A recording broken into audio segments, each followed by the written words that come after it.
Aloha, everyone, and welcome to a Slow Blues Wednesday featuring one of the greatest harpists of all time. So go ahead, like, share, subscribe, comment. It is Charlie Musselwhite doing the Little Walter Classic, Just a Feeling. And if you don't dig this, I really think there's something wrong with you.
Just a feeling,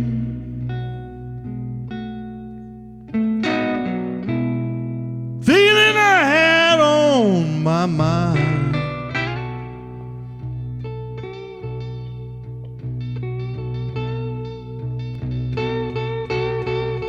Just a feeling, feeling I had on my mind.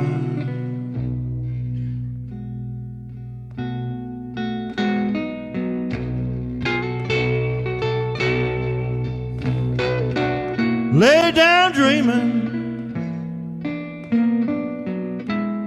woke up this morning screaming and crying.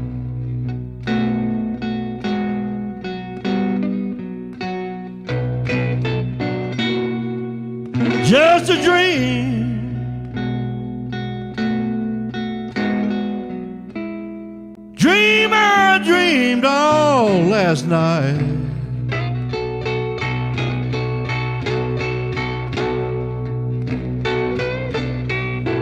Just a dream, dream I dreamed all last night.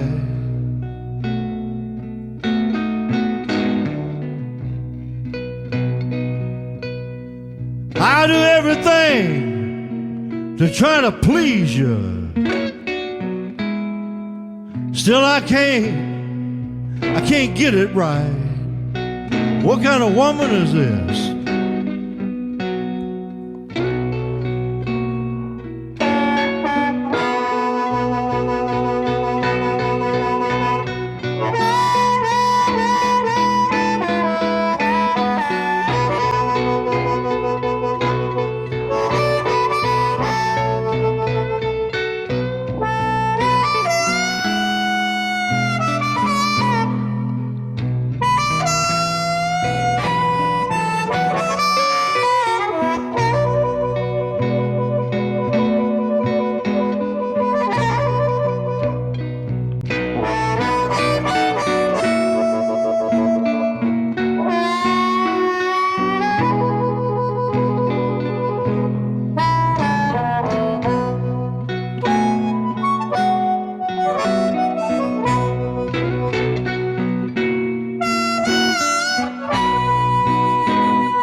just another pain.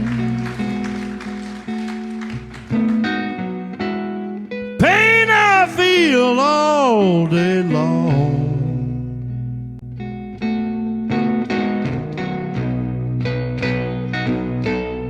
Just another pain.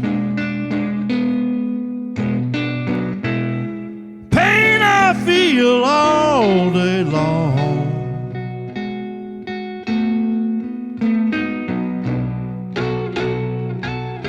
You know I'm just a country boy, baby. Honey, I never meant you no harm.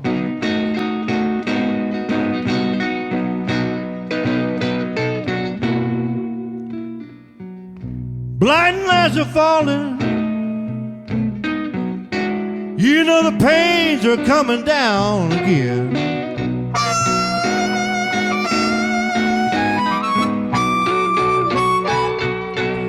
The blind lights are falling. My pains are coming down, down again.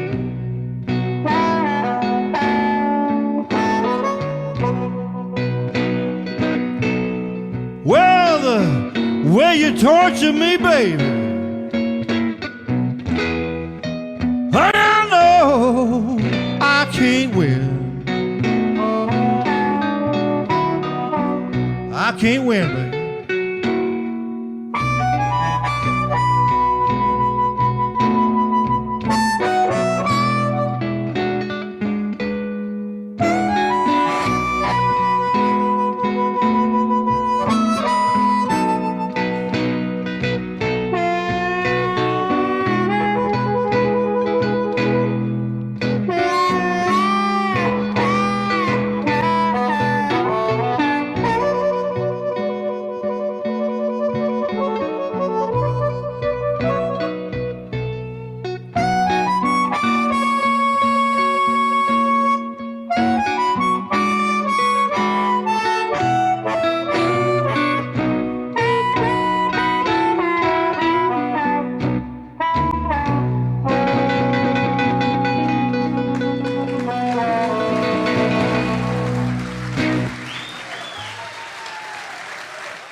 Oh, there we have it. Charlie Musselwhite with Richard Bargle and Just a Feeling.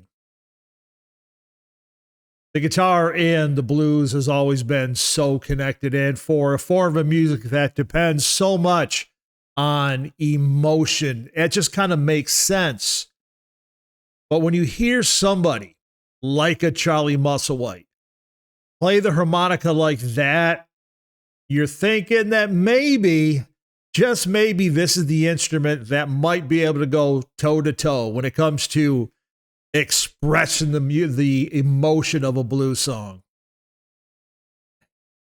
How would you like that one? Charlie Musselwhite was born January 31st, 1944 in Kosciuszko, Mississippi. If I'm saying that correct, I think so, somewhere around it anyway. To a family of musicians. At the age of 3, the family moved to Memphis, and as a young man growing up and a future musician, Memphis was a great place to be. The city was awash with rockabilly and western swing and electric blues that all came together to form rock and roll. And Charlie was there to just really absorb it all. And to make some cash as a young man, Charlie Musselwhite, hell, he dug ditches, he laid concrete, he even ran moonshine in a 1950 Lincoln. You like this guy even more now, don't you? A few years later, he moved to the city of Chicago, and not to become a musician. I knew nothing about Chicago except it was a big city up north that had a lot of factory jobs that pay well, he said years later. I didn't go up there for the blues scene. I didn't even know there was a blues scene. Well, he found out pretty damn quick once he got to the city. And he started hanging around at these clubs where he got to watch and then eventually meet legends like Muddy Waters and Howlin' Wolf and Little Walter, Sonny Boy Williamson. But he never asked to sit in. He didn't even really know how to ask or if such a thing was allowed. Now, the guys liked him because he would request some obscure tune for them to play, and they might ask, how you know this song? And Charlie would be something like, I don't know, dude, I have the records at home. And that impressed these older musicians. But if it hadn't been for a waitress at Pepper's Lounge, who knows what might have happened? One evening, the waitress said to Muddy Waters, she asked him, or said to him, you should hear Charlie play harmonica. Tell him that, he's really good at this. And I guess this made sense to Muddy because not many fans that he spoke with showed such a depth of knowledge when it came to some of these really old blues tunes. So Muddy started to invite Charlie to sit in and then started offering him gigs. Once this happened, other musicians saw or heard what Charlie could do and offered him more work as well. So this really gave Charlie Musselwhite more focus to really concentrate on his music, less about whatever crappy factory job he might have had. And then his career really started to build from there. Now, we have said this over and over again on the channel. If Muddy Waters liked you, and if you were good enough, because that's always key. If you were good enough, Muddy could make you a star. And that is one of the reasons why Muddy Waters is one of the most important musicians in American history. Just want to make sure we're clear on that. But of all the blues musicians that Charlie got to know, I think probably the most important connection was with John Lee Hooker, even though they did live in different cities. Charlie was in Chicago, of course, and John Lee in Detroit. But Charlie and John Lee were able to develop a really close, lifelong friendship. In fact, Hooker was the best man at Charlie Musselwhite's third wedding. What can I say, folks? This is a blues program. We're not offering marriage advice here, so the way things work. In 1965, Charlie Musselwhite played with Big Walter Horton's blues harp band. And then the next year in 66, this led to a recording contract where he recorded his first solo LP, that being Stand Back. Here comes Charlie Musselwhite's Southside Band. And from there, his career just kept building and building. Charlie was then signed to Elektra Records, and then he moved to San Francisco instead of just slugging it out with all the talent around the city of Chicago. In fact, he even convinced John Lee Hooker to move out there with him. Like I said, they were really tight. And while Charlie was in San Francisco, he helped to spread the blues all over. In fact, he helped to spread it amongst the musicians in San Francisco's psychedelic music scene. So that's really, really cool what he was able to do. Now, over the years, Charlie Musselwhite recorded 42 studio, live, and compilation albums. He has a Grammy, 13 nominations, and has won 33 blues music awards. And that's not bad for a guy who was just looking for a factory gig. Anyway, please go ahead, like, share, comment, and whatever else there is. And we'll see you again real soon. Oh, shit, I almost forgot. If you're in Southeast Michigan, Joe Bonamassa, Friday, November 2nd. It's like 2 days from now. Fox Theater, get tickets. Now I can say goodbye. See you soon.